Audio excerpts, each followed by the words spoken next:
একটা বিষয়, জেলা হাসপাতাল আপনারা জানেন আমাদের উত্তর ত্রিপুরার জেলা হাসপাতাল 100 বেডের হাসপাতাল, কিন্তু আপনারা দেখেছেন হাসপাতালের বেডের বাইরেও বারান্দাতে অনেক পেশেন্ট রয়েছে, কারণ যে সিট রয়েছে তার থেকে পেশেন্টের সংখ্যা অনেক বেশি।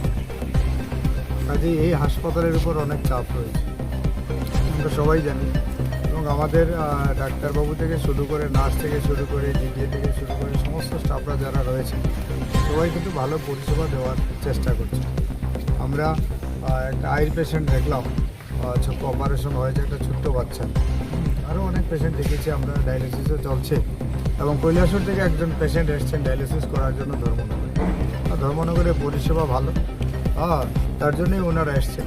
এভাবে আমরা অনেক পেশেন্ট দেখেছি। আসলে বাইরে থেকে অনেক কিছু শোনা যায়, কিন্তু আমরা আমাদের রাজ্যের মাননীয় মুখ্যমন্ত্রী তথা স্বাস্থ্যমন্ত্রী মহোদয় ত্রিপুরা রাজ্যে উন্নত করার জন্য এবং সমাজের সব অংশের মানুষের কাছে পৌঁছে দেওয়ার জন্য ওনার প্রয়াস রয়েছে। কাজেই স্বাস্থ্য পরিষেবা ঠিকই আছে। আসলে স্বাস্থ্য পরিষেবায় লোকের সংখ্যা বেশি, পেশেন্ট বেশি আসছে। তাছাড়া যেটা আমাদের ধর্মনগর মহকুমা হাসপাতাল ছিল, আজকে সেই হাসপাতালটা কিন্তু নেই।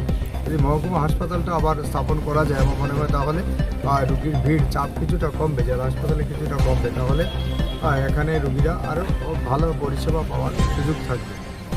কাজে এবং আমরা দেখলাম এমএস সাহেব রয়েছেন আমার সঙ্গে, সিএমও সাহেব রয়েছেন, অন্য ডাক্তারবাবুরা সবাই রয়েছেন।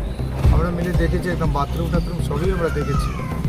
মোটামুটি যে অবস্থানে আছে এগুলো ঠিকঠাকই আছে, পরিষ্কার পরিচ্ছন্ন আমরা দেখলাম।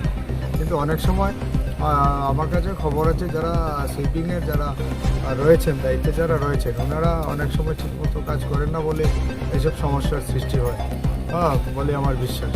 কাজেই আশা করব যারা সুইপিংয়ের দায়িত্বে রয়েছেন ওনারা যাতে কাজগুলো সঠিকভাবে করেন।